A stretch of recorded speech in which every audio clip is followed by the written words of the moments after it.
Good evening, Cedar Falls. Welcome to our regular council meeting for Monday, July 17th, 2023. I'll now call this meeting to order with a roll call from Madam Clerk. Schultz. Here. DeBoer. Here. Cruz. Here. Harding. Here. Ganfield. Here. Sires. Here. Dunn. Here.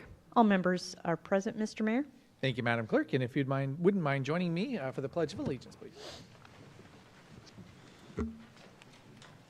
I pledge allegiance to the flag of the United States of America and to the republic for which it stands, one nation, under God, indivisible, with liberty and justice for all.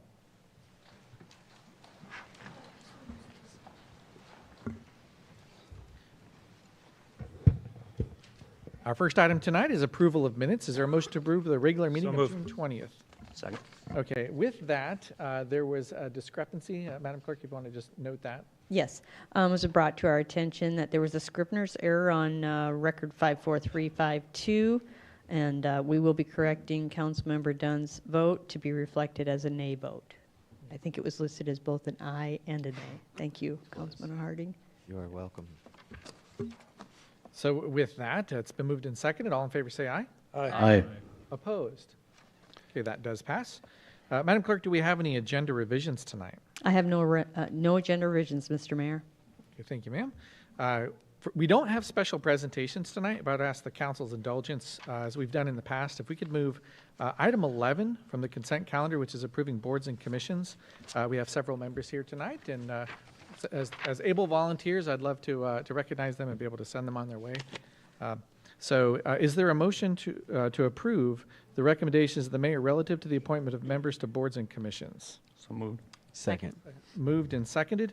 We have with us tonight Matthew Hunley from the Art and Culture Board and Sandy Beanak for the Health Trust Fund Board.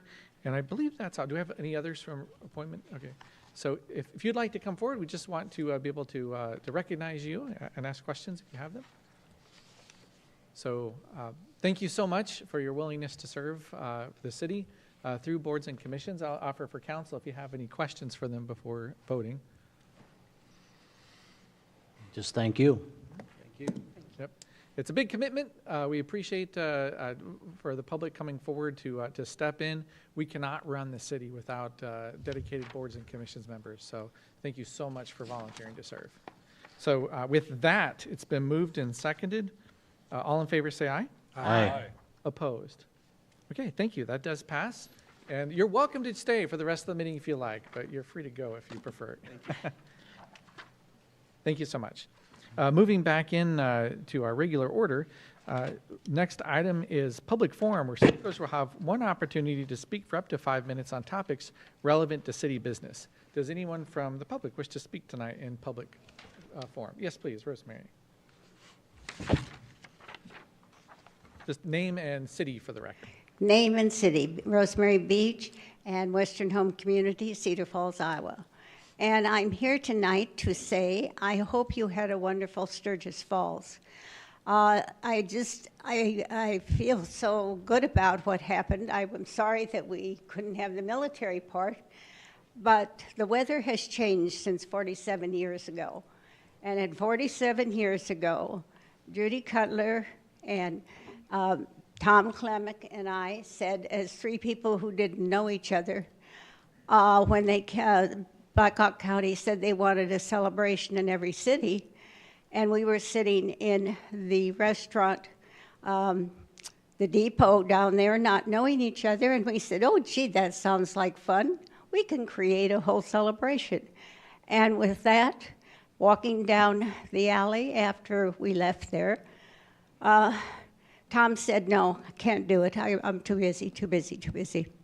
And Judy and I looked at each other and said, well, Tom, if you'll be president, why, Rosemary and I'll do all the work. And that's how it worked out. Tom had the imagination. Judy worked for the city. I was with the Historical Society. And everybody that we asked to be part of that first celebration was delighted. And I think everybody who had anything to do with this celebration, again, would be delighted. Even though we didn't get to see the military band, they have too many rules and regulations. I know Western Home asked them to come out and play out there if they could, and they were told, no, they have things you have to be where you are when you have to be. So we did miss that because that's always a wonderful thing. And the thing that's happened during Sturgis Falls is that every year Tom wanted something new. So we kept adding outstanding things. We had the run again this year. We had the parade. That was Tom's. And this year I was involved in watching how that parade gets put together. You have no idea how the volunteer time that goes in onto this celebration and the amount of people it takes to run it. You really don't. It's a wonderment to me with 3 people in a corner in Cedar Falls with the Historical Society on one side and the Women's Club on the other and the park on the other. We had a flatbed truck, and that was that. But the people of Cedar Falls said, oh, that was just so much fun. And the 3 of us looked at each other and said, the city gave us anything we wanted. Number one, they were so glad to have a celebration. So it didn't take much. We had no money, but we had a lot of friends. And I think after 47 years that you really have a wonderful thing happening. I see it happening next year. If the COVID hadn't happened, we'd be at the 50-year mark. And when I look back, I certainly wasn't this old then, so I don't know what happened to the time. But I want to tell you how glad I am that Jay Stoddard took it over when he did. I took myself out of the event at 10 years, came back because they wanted a board. There were only 3 of us who ran it for 10 years. And when they decided they needed to appoint a board and got started, then I took myself out of that. And it was a wonderful event. It still is. I thank the volunteers. There's hundreds and hundreds of them. I don't know about all of you people. I didn't see any other faces I knew volunteering, but I hope somebody was out there doing that. It's the volunteer basis of our city, and I just want to thank them. So that's it. Have a good evening. Thank you, Rosemary. Does anyone else wish to speak in public forum tonight? Oh, yes, sir, please. Okay, we've got a duel here. We'll go with you first, Emily. Just name and city for the record, sir. I'm Lawrence Stummy. I'm pastor of St. Paul Lutheran Church on the corner of Willow and Pleasant in Cedar Falls. I live at 1008 Lois Lane in Waterloo. Since 2008, 24/7 Wall Street, a national rating company using government statistics, has rated the worst cities for Black Americans. In the most recent report on June 14th, 2023, Waterloo, Cedar Falls, Iowa, was rated as the 6th worst community in the United States for Blacks to live. Yes, Cedar Falls, not just Waterloo, was classified in the top 10 of this list of shame. In reality, using the 24/7 criteria to compare white-black income, white-black ownership, white-black employment, incarceration, education, Cedar Falls is much worse for Blacks to live than the combined grouping of Waterloo, Cedar Falls. For the past 3 months, Reverend Michael Blackwell and myself have been challenging the Waterloo City elected officials to change the Waterloo Cedar Falls from the worst for Black Americans to the best places for Black Americans to live by addressing shortfalls that have been created through shameful conditions for Black residents. We have discovered that this is a huge project that will require much help. We have stressed that we're not attacking the mistakes of the past, and they are great, but demand concerted, coordinated effort by all key players, governments of both cities, Blackhawk County officials, private industries, religious entities, schools, public and private, foundations, and citizens from both communities. Our theme would be Waterloo Cedar Falls 2030, to create a greater community for all. If we work together, identify our problems and our resources, and develop a plan, Waterloo, Cedar Falls can become one of the better places to live for Black Americans and not the worst. We have a rich heritage in our community of the Black Americans. We have the greatest, if you would check on the historical background of Waterloo when the blacks came in, it's a tremendous story. And it's a tremendous story that we dare not lose, because I think it's one of the great stories of Iowa. I recently spoke with a member of the Cedar Falls Human Rights Commission, and that person agreed that Cedar Falls and Waterloo are an integral unit. The problems of one are the problems of the other. The only way to deal with the conditions that resulted in making Waterloo Cedar Falls the 6th worst out of 380 urban areas in the United States for blacks to live must require a joint effort. Many of the blessings of Cedar Falls have been at the expense of Waterloo. We need each other. The disparity in income, housing, and wealth, schools, etc., between our black and white communities must be dealt with and corrected. We can and we must do it. Thank you. Thank you, Mr. Summey. Anyone else wish to speak for public forum tonight? Good evening, sir. Just name and address, or name and city. My name is Tim Troyer. I live at 1304 Oak Park Boulevard, Cedar Falls. I'm here to hopefully give you enough compelling evidence to erase a portion of an assessment that I had for a sidewalk that was replaced at that address. Around April of 2022, I had been working on my working on the side of the sidewalk, working on my irrigation system, and the sidewalk dropped into place. So I called up the city, and they said that normally doesn't happen, but we can come out and reevaluate. I said, I'd like that, please. They came out and did look at it, and it did fall back into parameters. And they said, looks like they're going to be able to take it off the books. And I said, thank you very much. And that was that. Fast forward to October 2022. I was out of town on vacation, and when I came back, the sidewalk had been replaced and wasn't supposed to be. So I called them up, and these two gentlemen said, we do remember you talking to us about that, and we took it off, or we were going to take it off the books. We will make sure it's taken off. I asked if I needed to do anything, and he said, no, we will handle that for you. I said, thank you very much, and thought that was that. And now we moved to May of 2023, and I did get the assessment.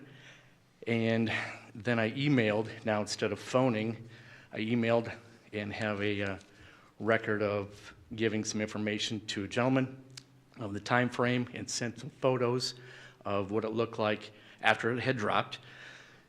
And he responded once and said he's looking into it. I responded again about a month later, and I responded again about 3.5 weeks later, and didn't get anything back. And I do have the results of what it looked like after it had moved, and it's well within the parameters. So I'm hoping to get this removed if I can, please. Yeah, so this item we're going to be having in the public hearing, and do I understand right, that was the $457? $457.66. Yeah, okay. Yes, sir. All right.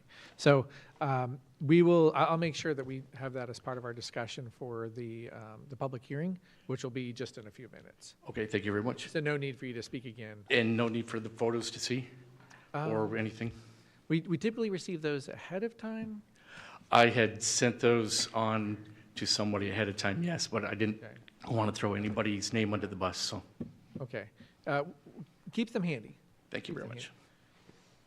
Okay, does anyone else wish to speak in public forum tonight?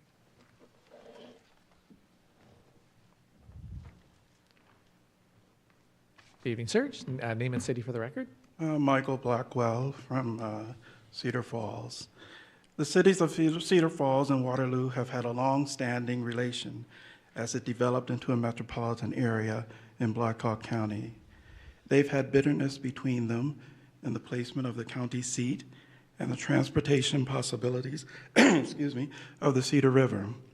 They've had mutual benefits from the establishment of the Normal School and State College in Cedar Falls, and the establishment of John Deere and Company, Rath Packing, and Chamberlain Manufacturing in Waterloo. The municipal population grew exponentially after the mid-20th century, especially in Cedar Falls, despite and because of the growth of industry in Waterloo. The racism burgeoning in Waterloo during the second decade of last century was very similar to the displacement of the Sauk and Fox, or Meskwaki tribes, by the influx of Scandinavians, Slovaks, Spaniards, Germans, and Greeks in the mid-19th century in Sturgis Falls, which became Cedar Falls. In both municipalities of the metro area, talk of quality of life was code for blocking blacks from integrating into Cedar Falls and into Waterloo outside the Northeast Triangle. According to the 24/7 Wall Street Report, this history of racial prejudice and systemic racism adversely affects this metropolitan area today regarding income, poverty, unemployment, educational attainment, housing, and mortality.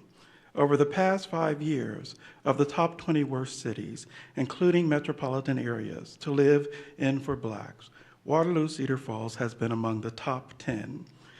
On Flag Day of this year, 24/7 Wall Street listed Davenport, including Moline and Rock Island, at 13, Des Moines and West Des Moines at 11, and Waterloo Cedar Falls at 6. How embarrassing for Iowa that of the 383 metro areas researched at the top worst places for blacks to live in the United States, 3 of the top 15 are within our state, and Waterloo Cedar Falls is the worst of the 3.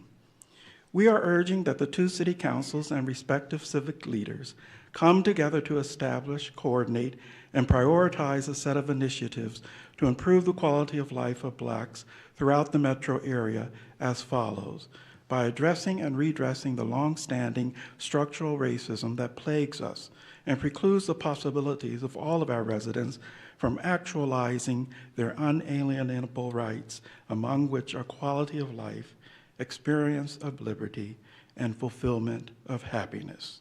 Thank you. Thank you, Mr. Blackwell. Does anyone else wish to speak for public forum tonight? Evening, sir. How you doing, Mayor Green? Charles Pearson, Trail Manager with the Iowa African American Heritage Trail. I'm coming here today because I feel like the city of Cedar Falls has a great opportunity to tell its whole story and not one story. Some years ago, when I was here and we was talking about the African American history of Cedar Falls, I thought we had a plan, but something happened in between there. But the problem that I'm having with this whole thing, with the 24/7 Wall Street Report, with African American history in the Cedar Valley, is the county, Black Hawk County, doesn't have a historical society, right? So a lot of counties have historical societies. We don't have one. 2, when it came to historical societies, the city of Waterloo didn't have a historical society. So it made sense to go to a city that actually had a historical society. But when we first went to the historical society, it was like dead air. It was like when we was talking about Cedar Falls Black history, everybody kind of got stuck because it was a conversation that people never had before. But as we got the ball rolling, I think what was unique was Cedar Falls was a city of abolition. So when it came to the rise of the abolitionist movement, that was the city.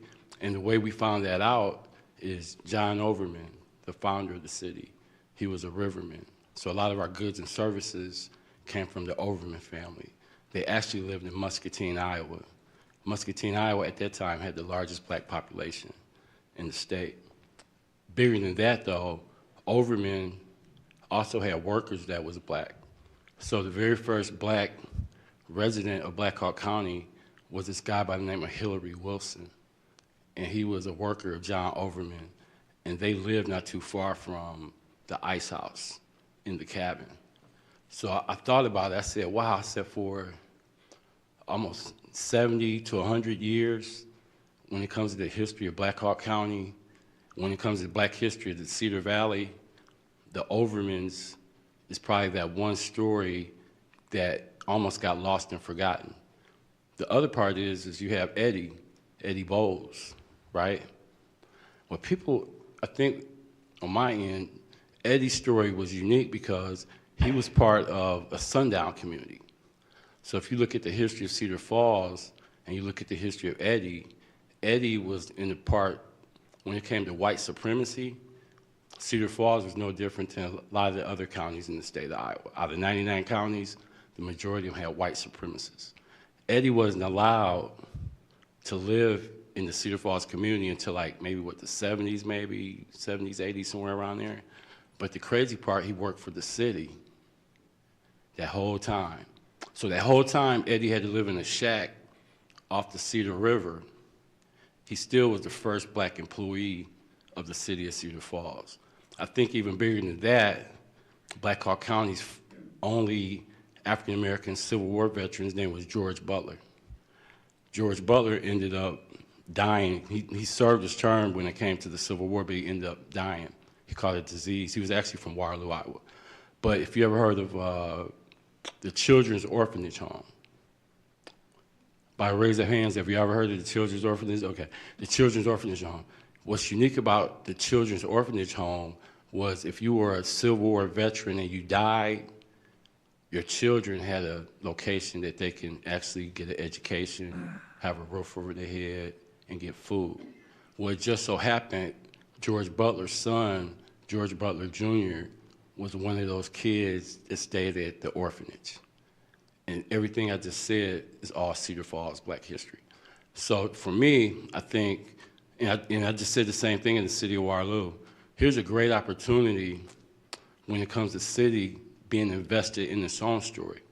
Because if the city of Cedar Falls invests in its own Black history, the beneficiaries of that is going to be these guys right here, right? Can you imagine Cedar Falls Community School District for the first time telling its own Black history to its own students? Don't worry about Waterloo. Don't worry about anybody else. And last but not least, kudos to the University of Northern Iowa. Last year, September to about January, for the first time in the history of the university, we documented their Black history. Every historic landmark. 1 minute remaining, Mr. Pearson. Huh? 1 minute remaining. 1 minute remaining. Take advantage of that. So with this council and with the city of Cedar Falls, this is a great opportunity, I think, when it comes to Iowa Black history, for us to take it to the next level, because Cedar Falls' story is a great story. It's a story of abolition. It's a story of people that was patriotic to the Civil War. But then as you go up, there's a timeline when it came to white supremacy. Y'all had that story. But in 2023, a person like myself gets a chance to talk to the city council and see if we can make some change. Thank you. Thank you, Mr. Pearson. Does anyone else wish to speak in public forum tonight? Okay, seeing none, then I'll close public forum and take us over to staff updates. Mr. Gaines, what do you have for us tonight? Mr. Mayor, I'd like Director Birdie to give us an update on National Night Out that's coming up here. All right, thank you. Director Brady, the floor is yours, sir. All right, Mayor and Council. So on Tuesday night, August 1st, is National Night Out, and that goes on across the United States to help enhance the relationship between neighbors and law enforcement. So from 4:30 to 7 out at our Public Safety Center on South Main Street, we'll have kids' activities, kids' games, face painting, food by Fairway, and scratch cupcakes, along with other activities with the Lions Clubs and things like that. So it's Tuesday, August 1st, 4:30 to 7. Come out, meet our staff, see some of the equipment, and get a Fairway meal. Okay, thank you so much. And with that, at the end of staff updates, it'll take us over to special order of business, where item 2 is a hearing on a proposed resolution adopting and levying the final schedule of assessments for the 2022 Sidewalk Assessment Project Zone 5. First, starting off, we have staff comments with Mr. Dave Wiki. Good evening, Mayor, City Council. This public hearing is for the final schedule of assessments for the 2022 Sidewalk Assessment Program. The Sidewalk Assessment Program is divided up into 10 different zones in the city. The 22 assessment was for Zone 5, in which we mark sidewalks with deficiencies, and that were replaced as part of the project. Property owners are given a notice. They were given a notice in 2020, was their initial notice, and then they were given a follow-up notice in 2021 that gave them a specific time frame in which they could complete the repairs themselves. If they choose not to do the repairs, then it falls onto our city contract to go and do those repairs. Once those repairs are done, there's a bill that is sent to those property owners for the completed work, in which they have 30 days to pay that bill. If they don't pay that bill in that 30-day time frame, then that debt gets forwarded on and filed with the county, and then it gets assessed on their next tax bill. The list of properties that are being assessed are included in your packet, and those are the highlighted in yellow and on that list. Okay, thank you. So with that, it takes us to Part 2B, which is respondent comments. We did have a comment earlier from Mr. Troyer, just for the record, that would be appropriate to review. If you're watching this later on, check back that earlier public forum comment where he had some concerns about an assessment. Is there anyone else who wishes to speak on that? Yes. Hi, my name is Melinda Severson. I live at 1005 South Ridge Drive. And I think there was a mistake in that I have some pictures of my sidewalk in front of my house, and there are no pieces of sidewalk that were fixed. The one closest to my house is our next door. It actually happens to be the backyard of someone on Eagle Ridge. And I think whoever fixed the sidewalk there just mistakenly looked at the closest house and picked ours for that. And is that the name that's listed on here? So John's Severson? My husband. Okay. It should be both of our names. Okay.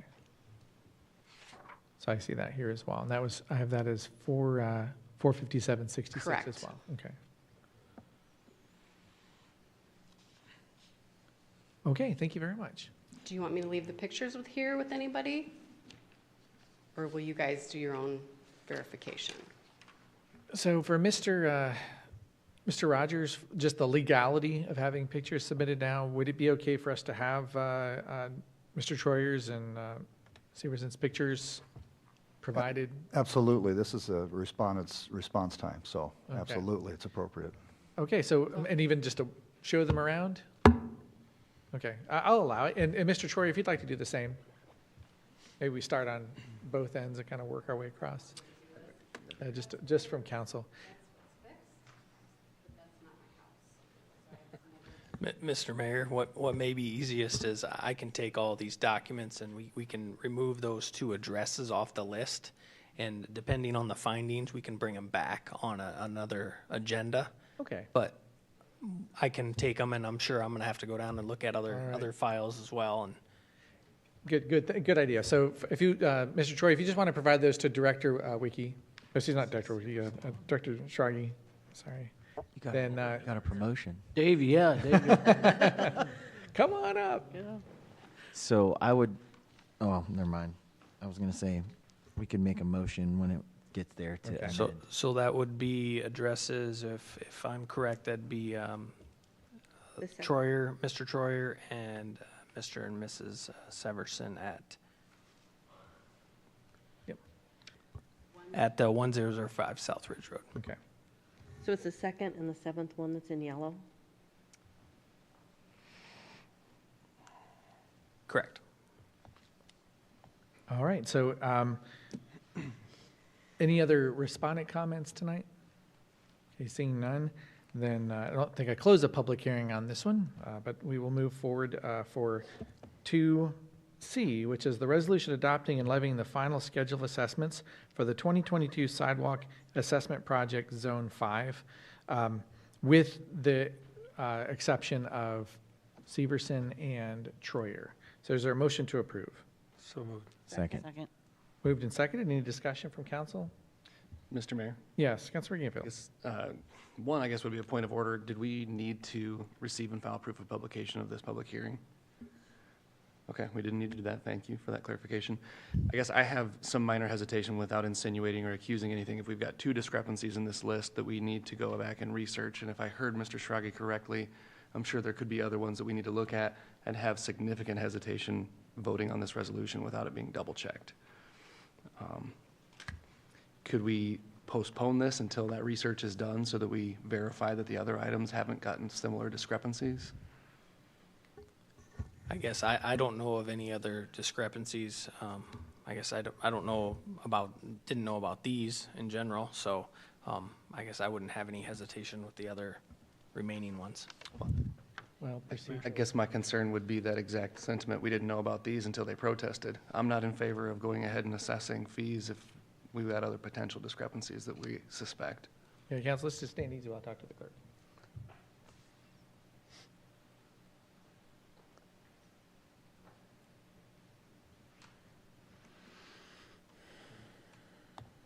Okay. So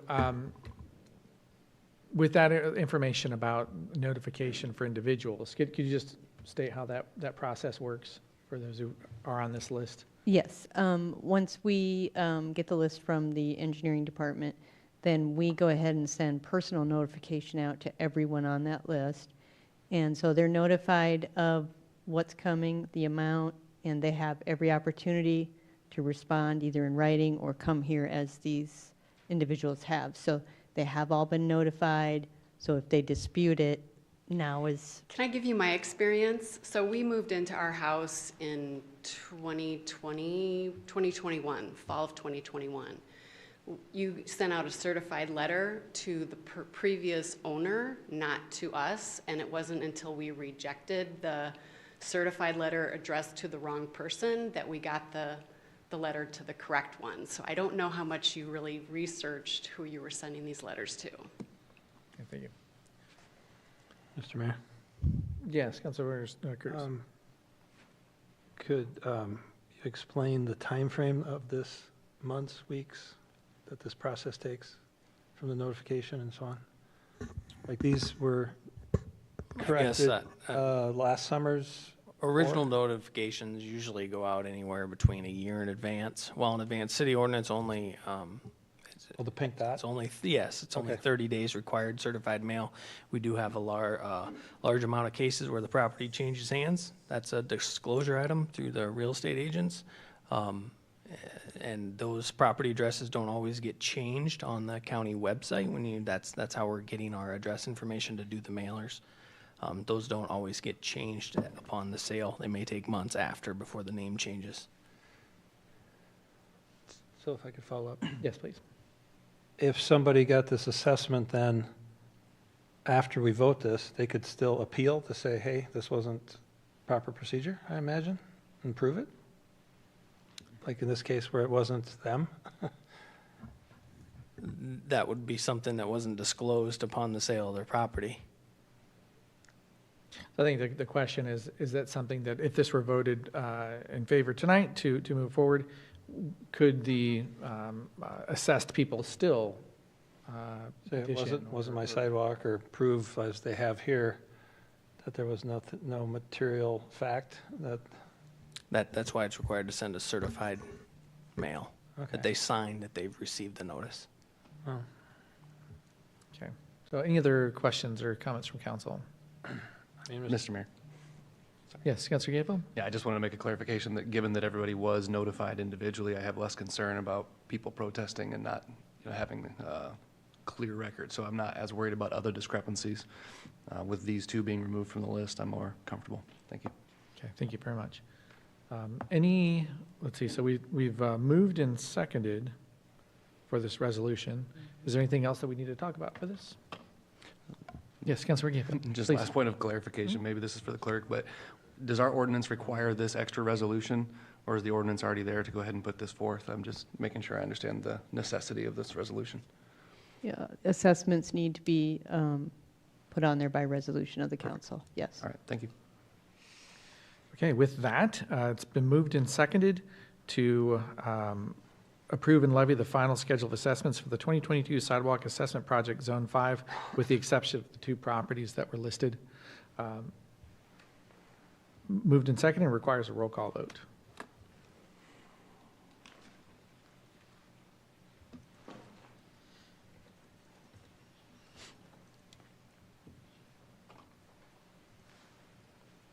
All voting aye, Mr. Mayor.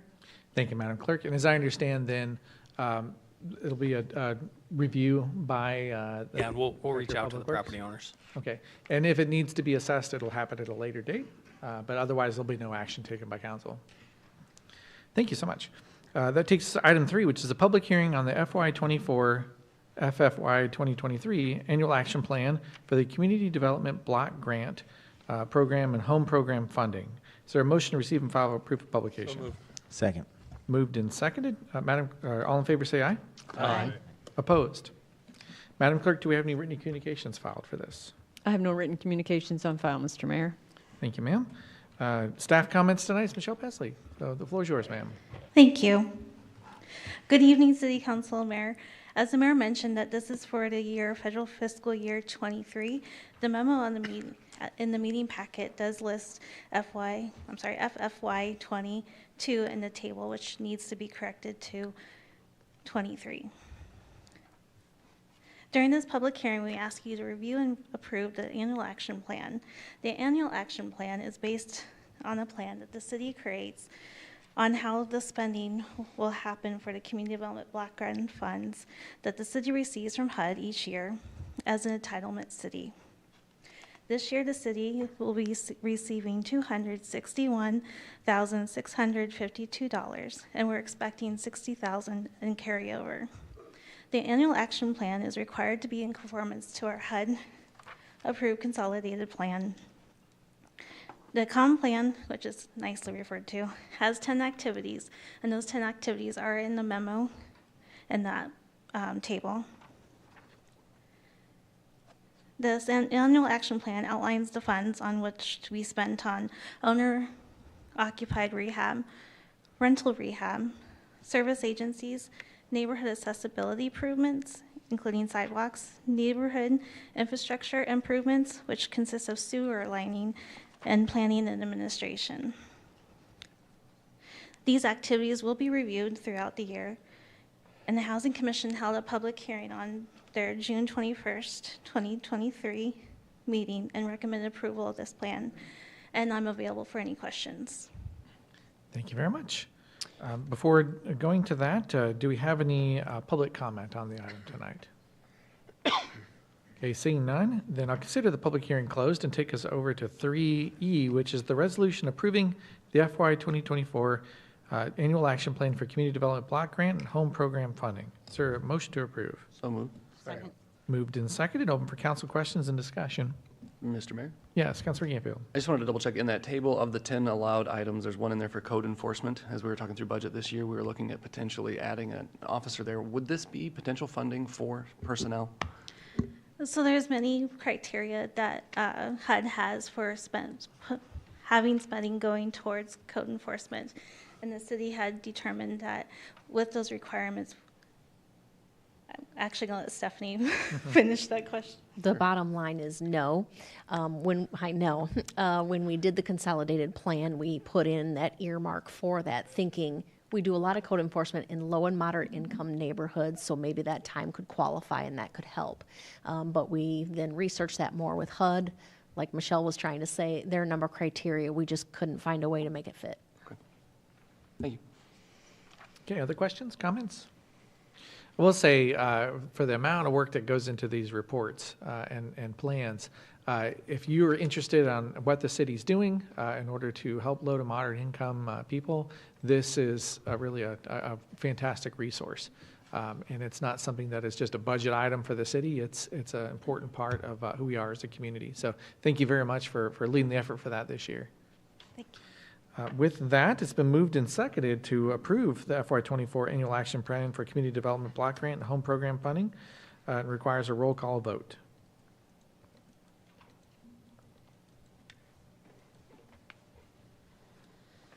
All voting aye, Mr. Mayor. Thank you, Madam Clerk. Bringing us over to item 4, public hearing on a proposal to consider entering into an agreement for private development and to consider conveyance of certain city-owned real estate to Ryan Companies U.S. Incorporated Is there a motion to receive and file proof of publication? Second. Moved and seconded. All in favor say aye. Aye. Opposed? Okay, that does pass. And Madam Clerk, any written communications filed? I have no written communications on file, Mr. Mayor. Okay, thank you. Tonight for staff comments, we have Mr. Shane Graham, our Economic Development Coordinator. So, Mr. Graham, the floor is yours, sir. Thank you, Mayor. If you see the next piece on this agenda item is staff is requesting that council continue the public hearing to August 7th. Staff and attorney, City Attorney Rogers are working with Ryan Companies on the framework of the agreement. We're 98% of the way there. There's just some minor wording that their legal team is working with staff. All right, thank you, Mr. Graham. And it looks like Mom dressed us both tonight. So, public comments. So with public comments, Mr. Rogers, do we include public comments before moving to continue? Recommend continuance first. That way, public comments will be at the time that council's actually going to vote on the measure. Okay, excellent.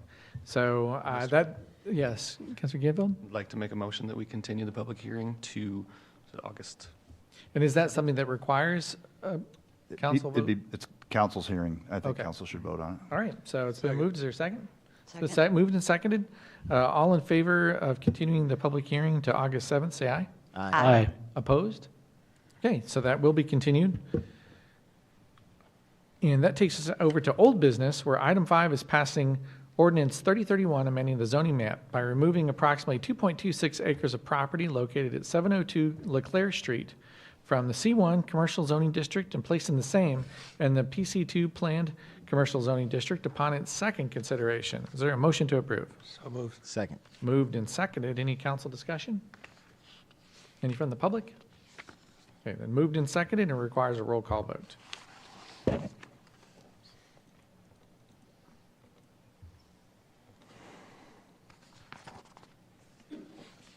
All voting aye, Mr. Mayor. Thank you, Madam Clerk. That takes us to item 5. Since that passes, also I should say, it'll be considered again on its third reading at our August 7th meeting. And at that point, if it's approved, then it will be entered into the code. So item 6 is passing Ordinance 3032, amending Chapter 26 zoning of the Code of Ordinances relative to allowance of vinyl siding on residential buildings with 6 or fewer dwelling units in the neighborhood frontages within the CD/DT Downtown Character District upon its second consideration. Is there a motion to approve? So moved. Second. Moved and seconded. Any council discussion? Seeing none, any from the public? Okay, moved and seconded and requires a roll call vote.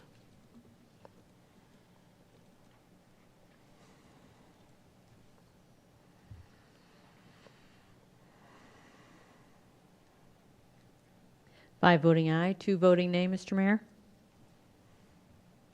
4 voting aye. Oh, What's wrong with 0. It's, oh. No, it says vinyl siding. Is that the right one? Okay. There we go. 5 voting aye, 2 voting nay, Mr. Mayor.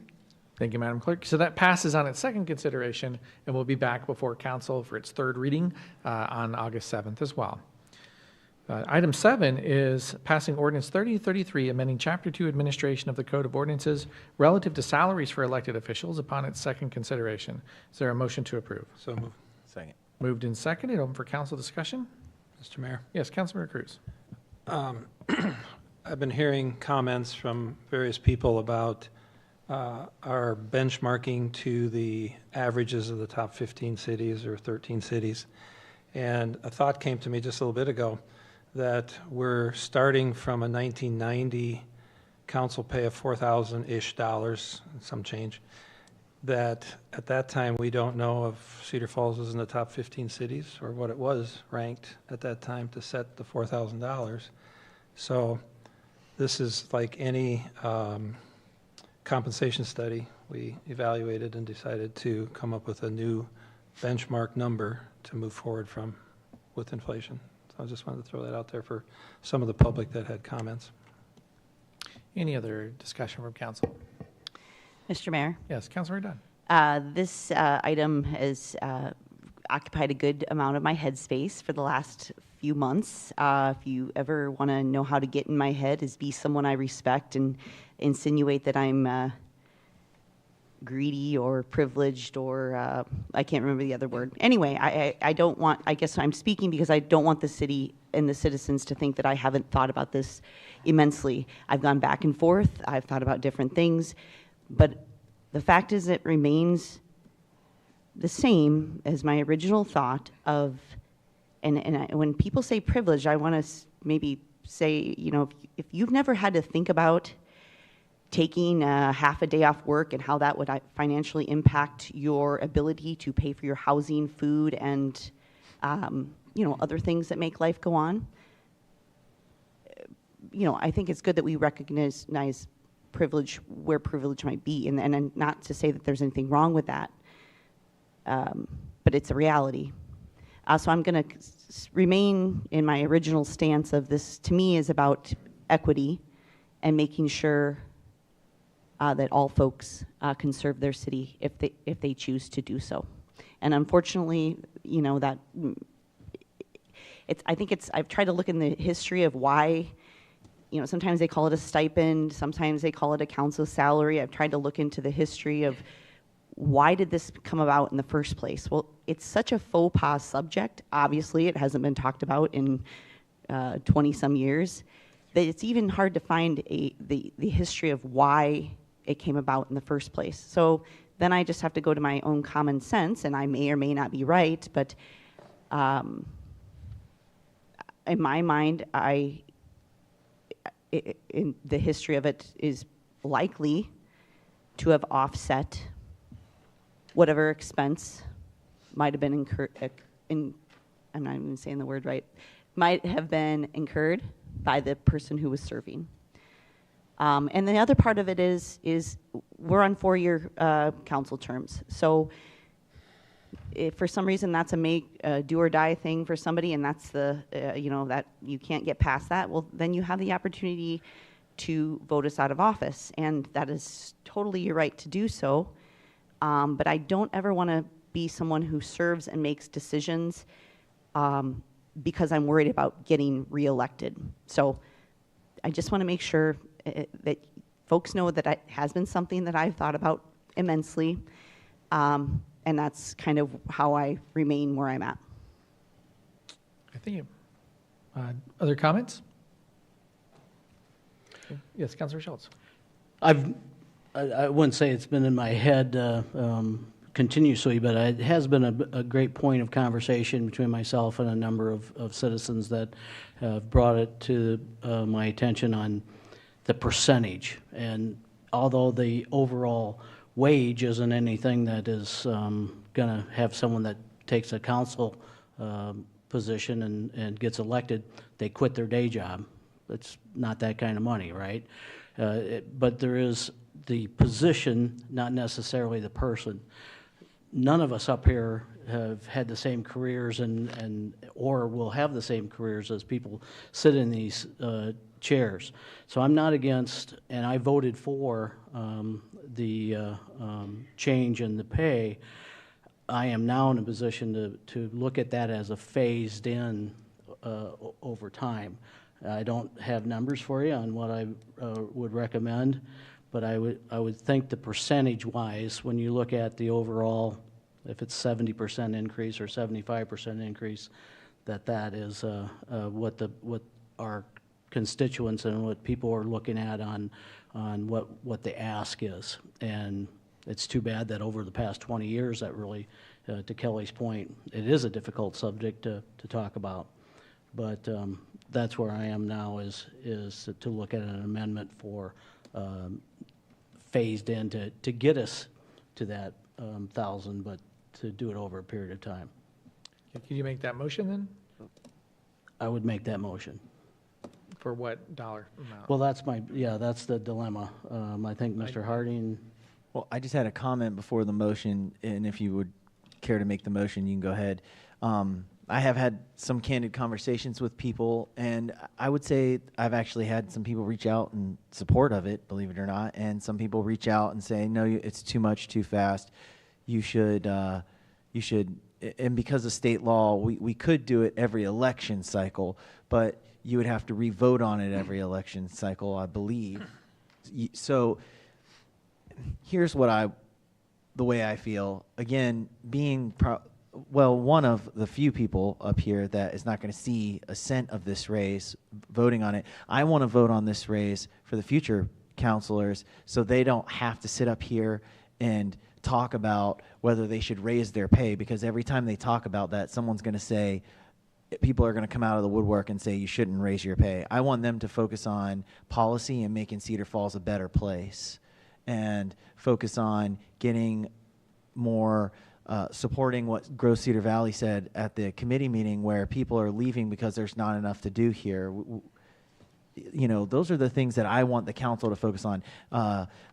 Black history in Cedar Falls, like we just learned. I learned a lot, and I'm actually going to go look up a bunch of that. I want us to focus on what we can do to enrich Cedar Falls, not we can squabble between 20 people in council about the pay. And in reality, 74%, yeah, it sounds like a big number, but you're not going to get, it's $12,000 a person. It's not an insane amount of money. My last thing on it would be, it is about equitability. I own my own business. I go out and I take time off, and that's fine. I signed up for it. I have no qualms about it. But before you sign up, you don't realize that it's not just after work and on the weekends that you have to do stuff. That's fine. That time's free. I'll do it all. I do it all weekend. But now all of a sudden, I leave my work for interviews for an entire day, and I'm self-employed, and I work off labor hours. I just lost $300 that day or more, depending on the job I was doing. Now I have to make a choice. Do I lose it, or do I work on the weekend and not get my family time? I think the stipend or the pay is there for the hours you're out of work, not for the time you're putting in after hours. It's there to make it an equitable playing field. Some people are retired. Some people can do that. Some people are in a position where they don't need the money. I'm not. Other people are not. I chose to work weekends, and that's fine by me. And I'm going to leave this position knowing that I gave my all, and I did. But I want to vote on this to give future counselors, so they don't have to talk about this. They get the benefit. They can take that time off work and have that peace of mind. And furthermore, if there are other boards and commissions that require you to take time off work, I would say we need to look at giving them a stipend as well. So, Mr. Mayor. Thank you. Yes, Councilor Cruz. I guess addressing what Councilman Schultz is saying here, you look at small numbers and you go from $1 pay to $2 pay, that's a 100% increase. It's a big number. What I was trying to say earlier, excuse me, 1990 was the benchmark that they showed us to start the cost of living increase. That was 33 years ago. We don't know how big the city was to compare. Was that a proper benchmark to start cost of living increases? Our pay per resident is $1.20 right now per year out of 40,713 people. We want to go to 12,000 per person, 1,000 a month times 7, divide the population, it's $2.06. We're getting an 86 cents raise per person in Cedar Falls for the work we do, like Simon is describing here. Another thing to come into consideration here is that it costs roughly $5,000 to run a city council election. People will spend more even. Some people get donations, some people spend their own money. So I think, to another point that Simon made, you're getting compensated for money you're spending to get into this position, or time you take away from your work to, like he said. So I don't want to beat a dead horse. And then another comment to throw out there, Board of Supervisors make over $40,000 a year, and they're doing very similar work. Maybe a little bit more, possibly, but maybe not. Well, that as an executive group, they're directly responsible more for day-to-day decisions. They have more authority, but certainly, yeah. The way I would see it is, and I fully supported this. I brought it up at council goal setting last year to have a discussion about adjusting council pay, not as a raise. It's not like in a normal business is having better performance, you get more money, you have more authority. Here it's that deliberately over the last several years, we've changed the role of council, and council's agreed to it at every turn to move back to the council committees, which previously had just been committee of the whole. Intentionally, I wanted to have that happen because I wanted individual council members to have more of a direct say in the development of policy and of building recommendations. Along with what Councilmember Harding said, we also have, as my policy, have council members reviewing or serving on the selection panels for our boards and commissions because they're so important. I don't want this to be something where the mayor looks at applications and draws from their favorite pick and then puts them on a board. So I feel, and I hope the council member feels, that the quality of governance and the involvement of your elected representatives in the processes of the city are greater than it was 10, 15, 20 years ago. And that's very intentional. I want to make sure that those council members are compensated, as Councilmember Harding said, compensated for that extra work that I doubt they had 2 decades ago. So looking at not just, this isn't a 3-hour every 2 weeks job. This is, for many, it's easily 10 hours a week. For most, you're getting phone calls that they never got in the 90s or emails. They didn't have email back then. We're expected to be accessible all the time. So I again, don't see this as a raise, and I wouldn't consider it one. I consider adequate compensation for the kind of work that you're responsible for now. And I calculated that $12,000, as Councilmember Cruz said, if you were looking at 40 hours a month, 10 hours a week roughly, it's about $25 an hour. And I think that that's very appropriate for people who basically are running or governing the city, and we're looking to attract people to do that. So that's all I have to say about it. Mr. Mayor? Yes, Councilor DeBert. I guess I'd like to make a comment, too, because I'm completely opposed to this, and I remain opposed to it.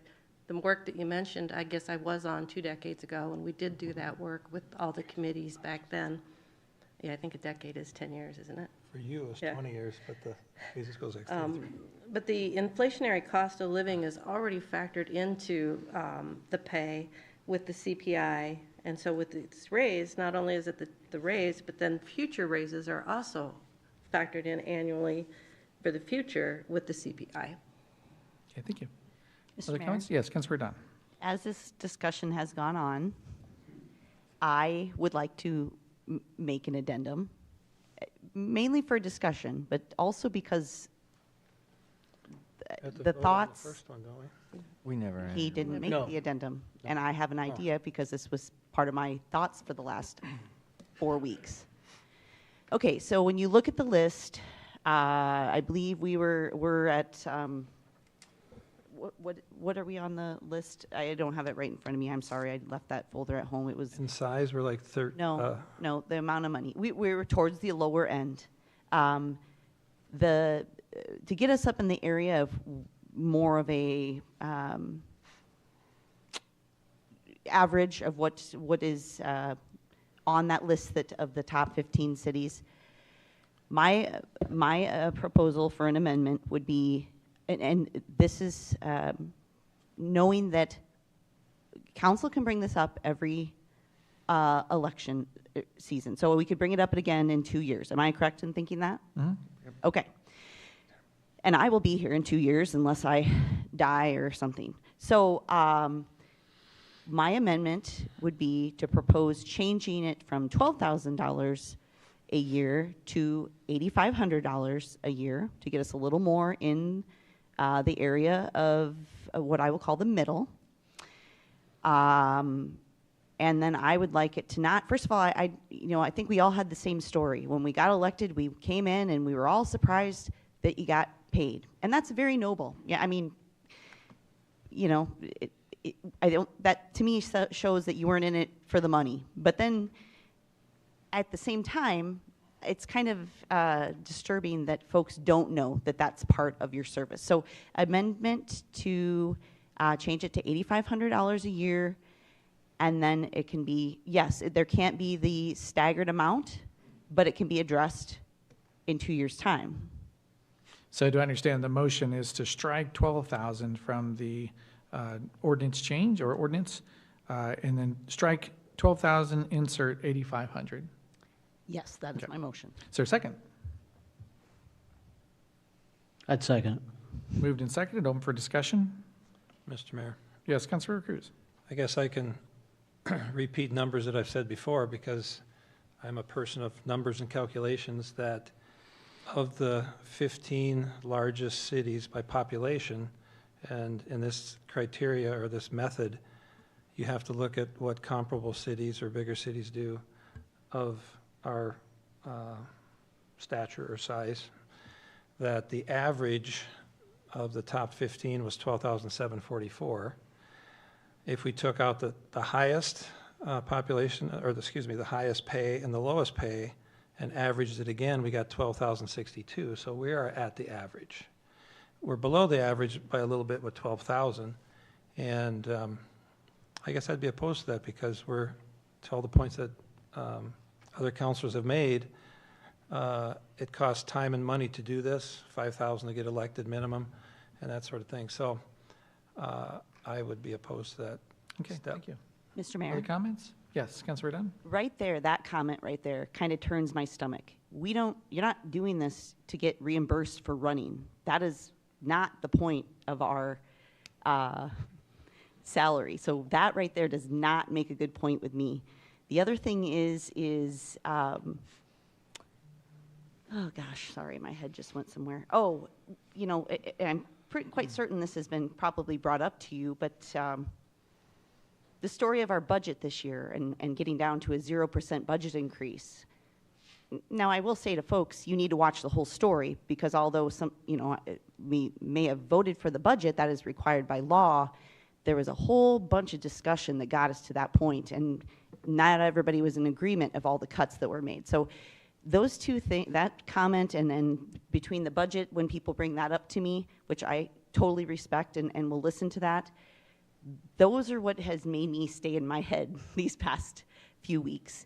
And again, I want the faux pas-ness of talking about the salary or stipend or whatever you want to call it to go away, and it to be an okay topic to talk about. And I guess as I personally, if I'm still sitting in this place in 2 years, which I'm scheduled to be here, will have no problem bringing that up as a topic of discussion again. And again, I'm just really interested in the conversation. Councilor Harding? So I think it is good to talk about, and I don't want it to be faux pas either. I think the trouble you run into is being in this seat is that if you bring it up again, people are going to say, well, you just raised it 2 years ago. Why do you need to raise it again? And it's going to take time, and that's okay. But we have to pick and choose as council members, what do we want to spend our time on? And that's where I go to. I want the council members to spend time not on this. I want them to spend time on more policy making and making Cedar Falls better. I don't want them to have to go in this cycle of spending an hour on 3 meetings and meeting with people and getting out of, doing this to talk about their salary again, or their stipend or whatever you call it. And I have thought about it a lot as well. And it doesn't seem like an exorbitant amount of money to me. It's obviously, it falls right in there to Councilmember Cruz's point of the average with taking everything out on the top and the bottom. It is a reset. I mean, and again, I don't want council to waste their time. I do respect the 85, and I think it's a noble idea to try to talk about it every 2 years, but it's kind of like a Band-Aid. You just want to like pull it off with, I have hairy arms. I just like to rip it off. Other thoughts? Yes, Councilor DeBoer. Just a quick question for Director Rodenbeck. When they changed the dollar amount under the section 247, does the CPI from the prior years get added to that, or is that a new base start? So the CPI would only be added, not this year. This year they would only, or in 2024 they'd only get the 12, But the year after that, it would be the CPI for 2025. Yep, correct. Mr. Mayor, just one clarity thing so everybody's on the same page. So right now, you're in a second reading of an ordinance. Any changes to numbers or language would bring it back to a first reading. Right, so we'd be considered first reading at that point. So we're just talking about the amendment. Anything else to add in for the amendment? Mr. Mayor. Yes, Councilmember Zires. The $3,500, it'll save $3,500 on each councilman, and I'm for saving the money. And I'm also 100% against a raise for council pay. I'm truly glad to work for this city, no matter what the pay is. Doesn't make any difference. But I'll be voting for the amendment just to get that price down, but then I'll still vote no on the raise. And that's why I'll be voting the way I will. Okay, thank you. Any others before we vote on the amendment? Okay, so the amendment on the floor is to strike 12,000 from the proposed ordinance and replace with 8,500. It's been moved and seconded for the amendment. All in favor say aye. Aye. Opposed? Nay. Okay, let's see a show of hands for aye. 1, 2, 3. Oh, sorry. Oh, for aye. So this is to go to 8,500. So aye, 1, 2, 3, 4. Nay, 1, 2, 3. Okay, so that does pass and takes us to amendment as, or the ordinance as amended is to, let's see, amend Chapter 2 of the Code of Ordinances relative to salaries for elected officials on a first consideration now. Did I get that correct? Yep, on first consideration for $8,500. Is there any further discussion? Okay, seeing none, then moved and seconded for Would you like to $8,500. In public comment? Oh, that's a really good point. Yes, I'll open for public comment on this item if anyone wishes to speak. Okay, seeing none. Thanks a lot for that. I appreciate it. Moved and seconded and requires a roll call vote.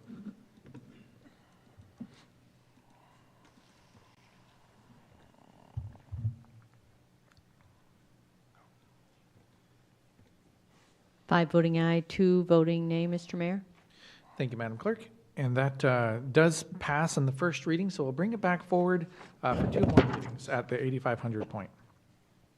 That takes us over to item 8, which is passing ordinance 34, amending Chapter 19, Streets and Sidewalks of the Code of Ordinances relative to the removal of snow and ice upon its second consideration. So moved. Is there a motion to approve? Moved. Is there a second? Second. Moved and seconded. Any council discussion? And any from the public? Okay, seeing none, then moved and seconded and requires a roll call vote.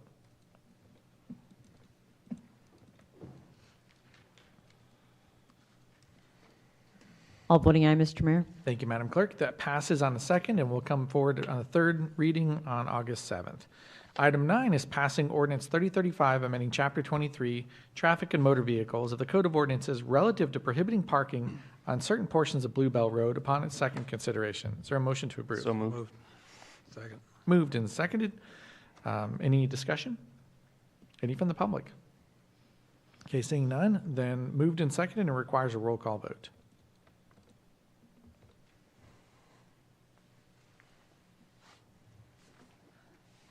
All voting aye, Mr. Mayor. Thank you, Madam Clerk. That does pass, bringing it to its third consideration in our next meeting. That moves us out of old business and into the consent calendar, where these items will be acted upon by a voice vote on a single motion without separate discussion, unless someone from the council or public requests that a specific item be considered separately. We've already addressed item 11, so does any council request to pull an item 10 through 15, with the exception of 11? Seeing none. Any from the public wish to pull an item from the consent calendar? Okay, seeing none. So for the scouts, what this means is we don't have to talk about all these items. We've looked at it ahead of time, so you don't have to sit through that. They're so excited. Yeah, like, yes, keep it going. With that, it's been moved and seconded, or sorry, it has been moved and seconded, right? No. Okay, is there a motion for the So consent moved. calendar? Yes. Second. Moved and seconded. All in favor say aye. Aye. Opposed? Okay, that passes. And it takes us over to the resolution calendar. These items will be considered separately, be acted on by roll call vote in a single motion without separate discussion, unless someone from the council or the public requests that a specific item be considered separately. Does any council member request to pull an item 17 through 28? Mr. Mayor? Yes. Item 17, please. Item 17. Okay, any others? Seeing none, does any from the public request to pull an item from the resolution calendar? More than happy to talk about them if you like. Okay. So with that, pulling out item 17, is there a motion to approve the resolution calendar with the exception of 17? So moved. Second. Moved and seconded. It requires a roll call vote.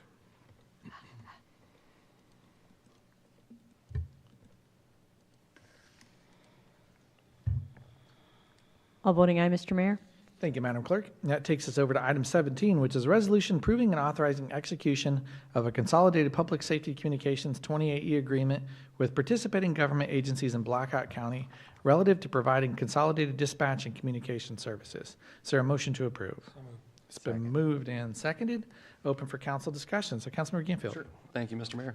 I just wanted to get some clarity on this. I had actually didn't have the ability to find the existing 28E in my email notes, so I wanted to double check the existing 28E that this would be superseding the Article 10. Did that 28E require ratification from the municipalities of Waterloo and Cedar Falls in addition to the board? Or am I convoluting the conversation around the consolidated dispatch? So as I understand it, well, or should I speak, or Mr. Rogers, would you want to speak on it? Or? Approval of an agreement, a totally new 28E agreement required that, but an amendment does not, by the way it was drafted, just a majority of participating cities. Gotcha. Thank you. And that's listed in the 28 agreement itself, so we did check. Right. What authority do we have? Right. So at the end of the day, with this approval, whether we approve or disapprove, the municipalities as a whole, like all the approving body, voted in favor or voted in passage. So if that is voted by their councils and their bodies, if they vote in favor of it, which I anticipate they will, then regardless of our vote, we're beholden to what the body states. Now, the big difference being, or the big possibility being, if we vote against it and we don't like the agreement as it is, we have the option of withdrawing from the 2080 agreement entirely. And I note that in the memo, the cover memo, it requires a year to do. So if we believe that for that $1.1 million that we're being charged for, we can provide better services ourselves, that is an option. It's not a given, but it's something to think about. Mr. Mayor? Yes. What if we vote in favor? Do we still have the option of pulling out? We always have that option. Okay. Correct. Thank you for the clarification. I guess, may I ask another question? And because I think about, obviously, I think we all want what's the best as far as safety, and also to factor in the states figuring out what they're going to do, right? Am I wrong in thinking that? Is there a chance, I guess, am I understanding correctly that if there'd be a chance, like if we decided to go on our own, that, but then the states took that, I guess, ability for the city to make that decision on their own away, would we possibly be paying twice? Am I wrong in thinking that? Like if we went out on our own, got anything that we needed to do so, including, I assume we would need, am I wrong in thinking we need more staff because we need dispatchers? Yeah, Okay. so, I can answer a little bit about the dispatch, but, really the problem is the funding. Yeah. There's no problem with the system, the service, the employees. The funding got changed, and we don't like that. So if we explore going somewhere else, you'd have to find somewhere to go. You'd have to have the money to do it. You'd have to bring on staff or use staff that's existing. And the big question, really, like the mayor said, is could you possibly do it cheaper than $1.2 million or $1.1 million? Okay, And the part about possibly paying twice would be if we set forth a motion where we're working towards possibly getting our dispatch services from somewhere else, and let's say we did that, Blackhawk County could still pass an EMA levy paying for their dispatch center, and that means the citizens of Cedar Falls would pay twice. And one thing to keep in mind too, there's only one dispatch center in the county that's going to get the money from the 911 funds from the phones. and that's your main consolidated dispatch center. Yeah, I would love if the county took it over and created the EMA levy and got it off our hands entirely. And I'm hoping that that happens. Question. So I think that's to Kelly's point, Yeah. that we could end up getting charged twice if the county, if we had ours all set up and then the county came in, then we'd be stuck.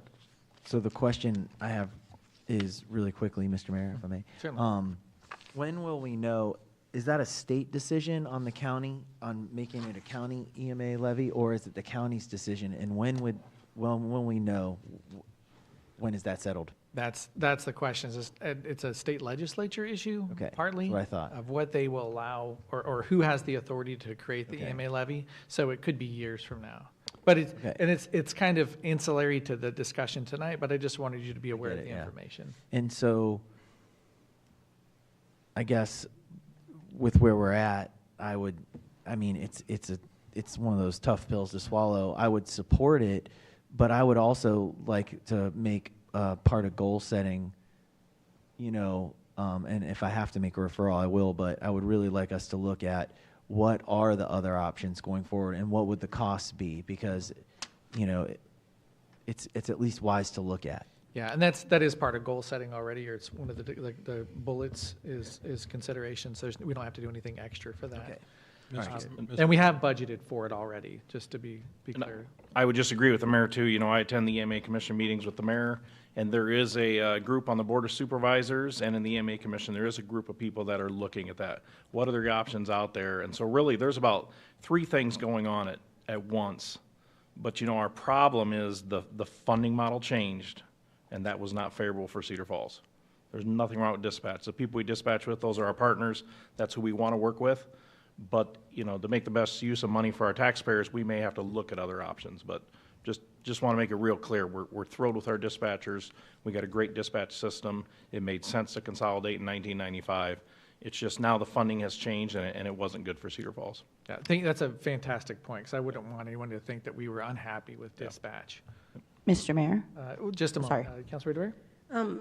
The attachment A that you're referring to, before it was based off of calls of service and population, and now it's just a flat dollar amount. Would it be possible to find out, I'd like to see what the dollar amount difference is, like what Waterloo's is in 2024 versus what it was, what ours is going to be versus what it was. So would I be able to get that information? Yes, we have all that. We can get all that. Mr. Mayor? Yes. I just want to clarify, because I hope I didn't come off like I was, my thought is, just as a person, I kind of think as dispatch is somewhere in the middle of healthcare and public safety. But my thought is like a lot of those jobs, there's not a lot, am I wrong in thinking there's just not a lot of dispatchers available? I guess that's what I was thinking about. It's not the quality of the service we're getting right now at all. I'm just wondering, are there more dispatchers to even like spread out thinner? I just want to clarify that. I do not have a problem with our current dispatch system. Oh, thank you. And just keeping it tailored to what we're voting on tonight, is there any other things we need to bring up for a vote? Mr. Yes, Mayor. Councilor Cyrus. We're more like it should be like this big group. We're the Cedar Valley. We're all these communities, and we're Blackhawk County. And why we always want to balk when it's our turn to step up to the plate is beyond me. I've said it before when I was a kid, and we'd hear the scores at the football game, and Waterloo would be ahead whether it was east or west, and they were traveled somewhere else. We all cheered, but we're a group. We're Blackhawk County, we're Waterloo, Cedar Falls, Evansdale, all of us. And we need to stick together on this, and we need to vote for this, and then act like we're not going to back out of it, because we all need to stick together, and that's what the important thing about being from Blackhawk County in this area. So I can't imagine where somebody would vote yes here and then back out later. Let's be men of our word, and women, and I'm in favor of this. We need to get this done. That's all. Any other comments? Mr. Mayor. Yes, Councilor Gifo? I guess I'd just like to look at this and see, we went from that clicks for service and population last year, and it increased our budgetary need by about $700,000. Right. roughly. Well, yeah, 600. And it was in flux quite a bit, where we didn't know exactly what the EMA board was going to do next year and how we were going to fund this. And we did this kind of recoiling of, well, what if we leave and try and leave dispatch and go somewhere else or make our own, it's going to be this astronomical fee that we can't then deal with. And then we're going to get double dipped if the county does take it over. This amendment says we're okay with that $700,000 add last year, and then going forward, whatever they assess to us as part of our property valuation. I guess that's what I wanted to make sure. This is saying, well, forget all the talk we did last year. We're just going to make ourselves subject to it going forward. So I'm not in favor of this amendment, and if other cities also vote no, then it won't pass. But if we vote yes with hesitancy and some others vote no, it'll still pass. So I would say no to this change until we get figured out exactly who's going to take this and move it forward. Regionally is great. I'm in favor of the county dispatch. I love that we have great partnerships. I just don't think it's fair that they held us over a barrel earlier in the year at budget time, and now all of a sudden it's like, well, let's just vote it through. I'm not ready to vote yes on this change going forward. Other comments? I would ask a question of legal. So if we vote no, does that, it doesn't mean that we're uncovered if everybody else passes it, correct? Correct. It just means that it means Cedar Falls voted no. It means the Cedar 2080 Falls agreement was still like, doesn't- no, we don't like this. Okay, that It's makes sense. Kind of a symbolic vote. Yes. So it's a symbolic vote. That helps me with my decision because I don't like the fact that we just got stuck with a $700,000 tab. I'm all for it together, but didn't come across as a working together situation. So that's the issue I have. Also, lastly, if other communities voted no, which I don't think they will, would it revert to the current one that is, and then they would have to renegotiate a new one? Is that how it would work? Correct. So we're purely voting on the symbolism of whether we like getting stuck with a bigger bill. Correct. Okay, Yeah, thank you. That sums it up. Okay, I just was making sure I'm fully aware of what I'm voting on. Mr. Mayor? Yes. Ken? It's not just whether it's a larger bill, but it's also whether it's fair as far as how they did it, because it seems like Yeah. the percentages aren't the same as what they were. I agree. Thank you. I agree with that as Councilor well. Cruz? Does anybody know if all the other cities are voting tonight? Or Don't know. have any voted already? Don't know. Yeah, I know I saw some emails throughout the month. I think the majority have already voted. Yeah. And they Well- voted for it? I honestly don't know. I was just curious. I would go out on a limb and say that a few, that theirs went to a valuation method that was then higher than the bill they paid the year prior. We're probably against it. We're in that same boat. But that's very few. Most. I think most it was like admitted. one other. Yeah, most everybody's bill Gilbert went bill. down, Yeah. and we footed $700,000 of that. Yeah. So with that, we could talk for a couple hours about this, but is there anything else we need to know for the vote? Open it to the public as well. Is there any public comment for the item? Case no, he says. Okay. With that, it's been moved and seconded and requires a roll call vote.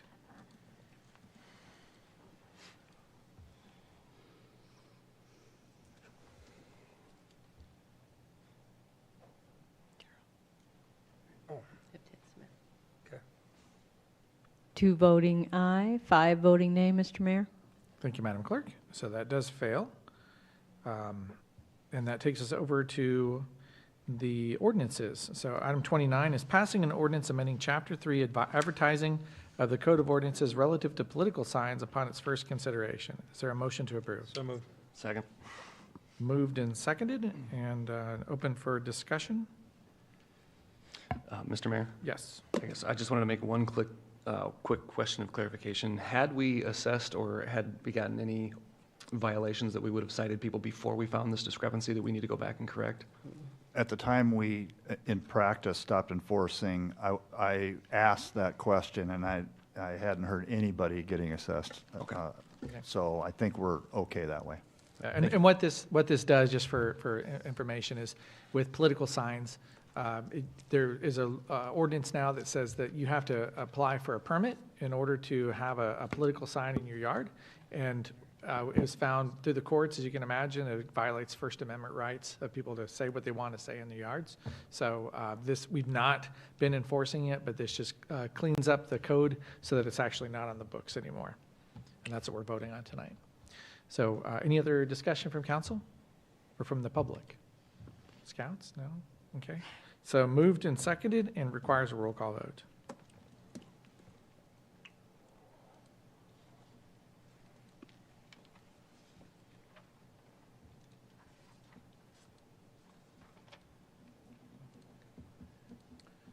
Mine's gone away, Jackie. Click on that second one. That's, those are the agendas. That's the software. It's this one. I vote yes. Okay, so all voting aye then. And that does pass and takes us, so it's first consideration. It'll come back forward next 2 council meetings for final approval. Finally, we have, or for this part, we have item 30, allowing bills and claims for July 17th. Is there a motion to approve? So moved. Moved, and is there a second? Second. Moved and seconded. Any discussion? I just want to say one thing. Sorry, Scouts. That was a long bills and claims this month. I think that was the longest since I've been on council. It was a lot of pages. Yeah, we did have that wait. There's a That's lot true. to We have had to a pay month, for. So yeah. I was just surprised at how long it was. That's okay. Just wanted to make note of that. So with that, moved and seconded and requires a roll call vote. Aye.